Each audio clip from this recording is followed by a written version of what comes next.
What's happening, guys? It's Jason from Aircooled Vintage Works, and today I thought we'd do something a little bit different than the norm for this video. Usually you'll see me talking about something like new parts that are available, maybe an engine we're building, or a car out of my own collection. But I've got a lot of really cool friends that have some really cool cars, and some of them you may never have seen. Some of them don't go to car shows. They go to hangouts and things that we do together. So I thought I would bring you a feature on one of those cars, and that's this right here. This Killer 62 original paint double cab behind me belongs to one of my friends, and I'm going to give you a private tour of it today. So let's get into it.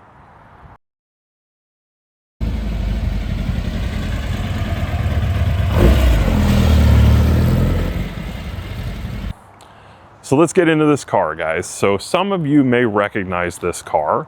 It's been around for quite a while, but currently belongs to a friend of mine named Fabio.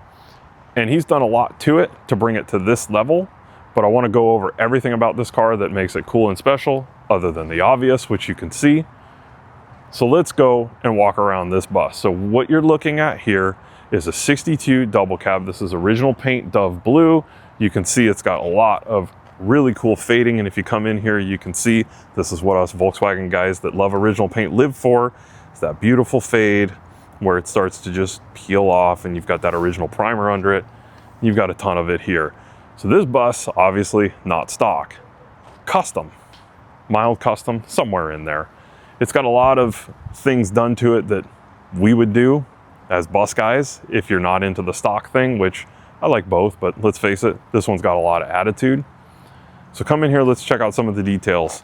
So like I said, 62, so it's got fried egg turn signals on the top. It's got thick dog legs. This is an attribute from the earlier buses. 62 would have been a transitional year, so it still has the cool, more thick leg dog legs. And in back, outward facing vent, non-lipped wheel wells. All of this stuff's correct for 62. This is the, like I said, the transitional year, so as you move on, it would have gotten lipped wheel wells, inward facing vents, thin lipped dog legs. So when it comes to split window buses, which is what this is, you're talking about buses from 50 to 67. And in that makeup of years, there was a bunch of variations. So if you don't know your bus history, I'm going to give you some right now. From 50 to 55, you have what's called the barn door era. And during that era, buses came with a lot of attributes that are very different from what you may be used to or what you're going to see on this bus. So for example, later buses have this overhang here in front of the windshields. A barn door doesn't, it's actually flush. The biggest giveaway on a barn door though is the rear deck lid. Barn door deck lids are really tall, and it's one piece and opens up like this, whereas later buses have a small engine lid and a separate cargo lid. But just so people who may not be familiar with it know what we're talking about, barn door went to 55, and then from 55 on to 67, you have this era of bus. Now when it comes to buses, the most desirable bus, obviously, is the 23 window. It's what everybody wants. But for a lot of us, the commercial bus version of this double cab is just as desirable. These are pretty rare. Finding a double cab like this, especially in today's world, pretty difficult. Finding a survivor like this one, equally as hard. So you've got here what I would consider one of the most desirable commercial buses, and that's a double cab. So this is probably the most iconic view of these buses. It's what most of us recognize, the face of a Volkswagen bus. The cool thing about this one is that it's outfitted with safari windows. So if you look at these, you can see, yes, this is your windshield, but you can also open it completely up so you have full airflow going through. That's vintage air conditioning for you. The front has awesome fade to it, just like I showed you on the side. So if you look, a lot of original paint left, a lot of factory primer on it right here. Same thing going on with the safari windows up here, and fresh repainted original bumpers. It just got such a good look to it, don't you think? Look how awesome this thing is. And here's another thing that I wanted to point out. So if you notice on here, the roof is white on this bus. This bus came from New Mexico. So it is a possibility that that roof was painted white either at the factory or at the dealer afterwards, because it comes from such a hot climate. They do this to keep the inside cooler. Obviously, white doesn't absorb as much heat as say blue or black or what have you. So this is possibly original to the bus. Not sure, but regardless, it looks awesome. So probably the most cool part about a double cab is the actual bed on it. And you can see these rails here with the locks here. You can just drop the gate on it.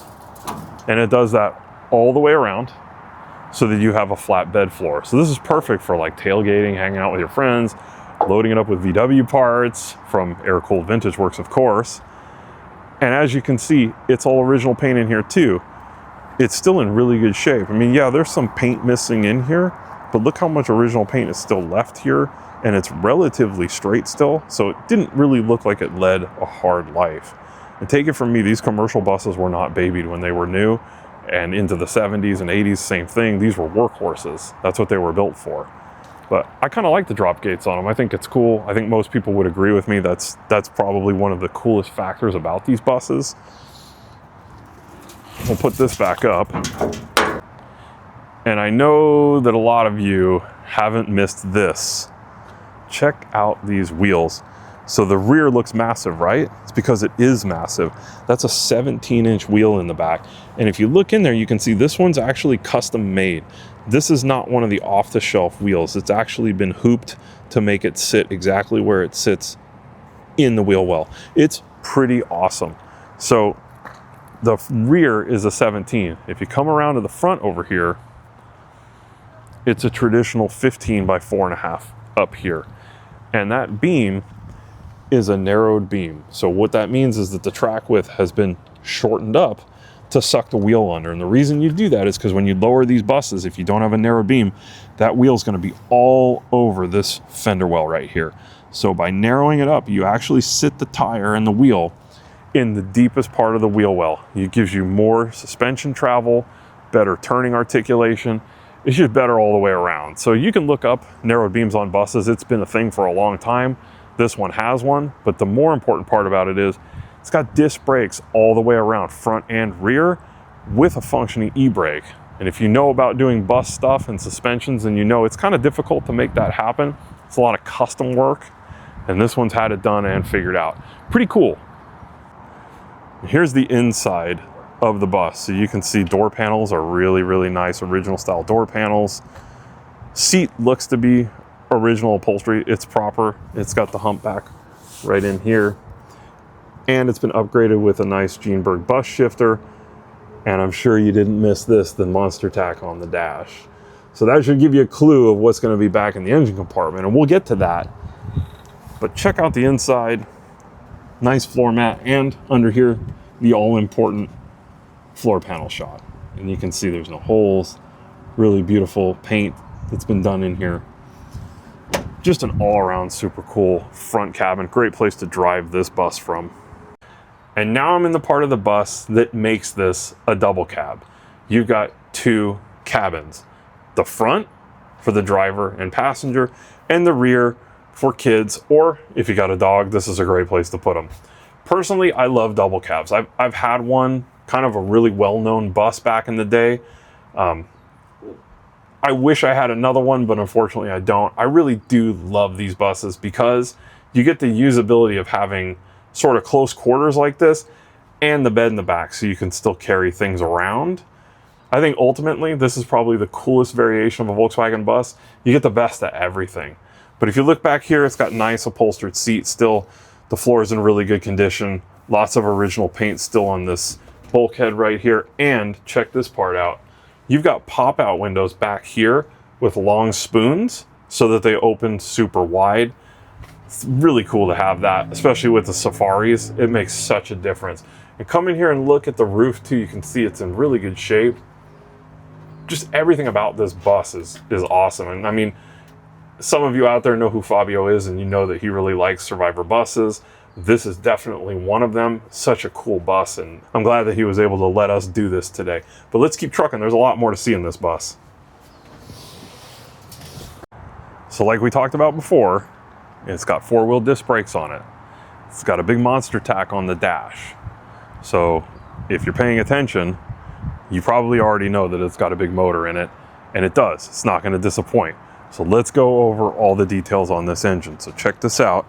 It's got a lot. This is a 2110. It's got an FK46 cam in it. And if you look over here and over here, you're going to see it's got dual 48 IDAs on it. And they've had all the tricks in the book thrown at it. Third progression hole, bunch of JC parts all over. I mean, you can see, you can't miss it. 009 distributor. But look over here at that cylinder head where it's bolting to the intake manifold. And those of you that know what you're looking at know that that's not a factory casting head, and you'd be correct. This has genuine Superflow heads on it. Triple springs, big valves, 48 IDAs.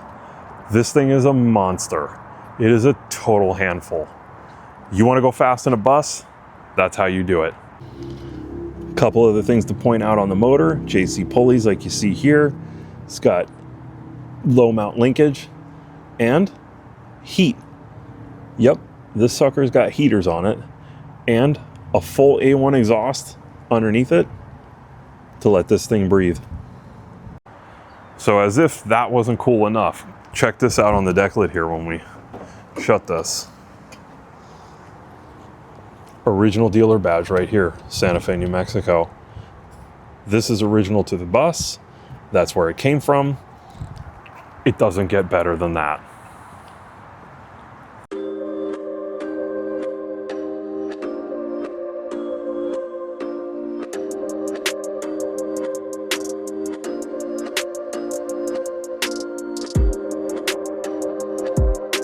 So here we are on the driver's side of this bus, and it's a lot like the passenger side, but I figured we have it here, let's show it. A lot of cool original paint on this bus too. Same thing on this side, awesome fade. You know, this thing's the whole package. Like, you just don't see buses like this anymore, sorted out the way this one is.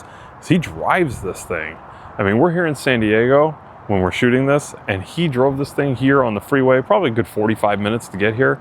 This thing gets used, and I mean, it doesn't sit in the slow lane. This thing goes in the fast lane, and it'll pass pretty much anything that it's gonna come across on the freeway, as you can imagine. So there's a bit of history on this bus, and I know some of it, and Fabio's told me some of it too, and you guys may recognize it and know some of it as well, but this bus was found in New Mexico. It was actually owned by another member of my car club, which is DBK, and he put this thing together with people that you probably recognize, Old Speed. They did the suspension. I think they did the motor on this bus as well. It went through all the right shops. It's got a lot of super cool stuff all over it, as I've shown you. From there, it was sold to a private party, older guy that lived here in San Diego County. And funny enough, a friend of mine's brother was driving through a neighborhood and saw this thing sitting in a garage with a for sale sign on it, if you can believe it. He couldn't believe it. He was sent a picture of it, big Old Speed sticker in the back window. Immediately, everybody knew which bus it was, and they made a beeline right to it. Fabio ended up picking this thing up, and the rest is history. This is a super cool bus. I can honestly say that if I had been in his position, I would have done the exact same thing. So there you guys have it. My buddy Fabio's killer original paint Patina 62 Volkswagen double cab bus. It really doesn't get cooler than this. And he uses this thing. He takes it surfing, takes it for Home Depot runs, to the store, sometimes a car show, or just for a cruise. This thing actually gets used. It's really cool. And now I gotta ask you guys, do you like this kind of thing? I've got a lot of friends that have really cool cars that you may not have seen before. I mean, I see them all the time, but you may not have ever seen them. So do you want me to do more tours of cars like this that belong to people that are friends of mine and go over some of the finer points of it so that you can see these things and share it with the community as well? I'm happy to do it. Drop it in the comments. If you want to see more stuff like this, let me know. I mean, obviously, we're going to continue to build project cars. We're going to continue to do all kinds of Volkswagen content. But I like seeing these kind of things, and I think you do too. This is a special bus, and I'm happy to bring it to you. And I'm really stoked that Fabio let me do this. So drop it in the comments. Let me know if you want to see more of this, and be sure you subscribe. Let's take one last look at this killer bus before he gets out of here.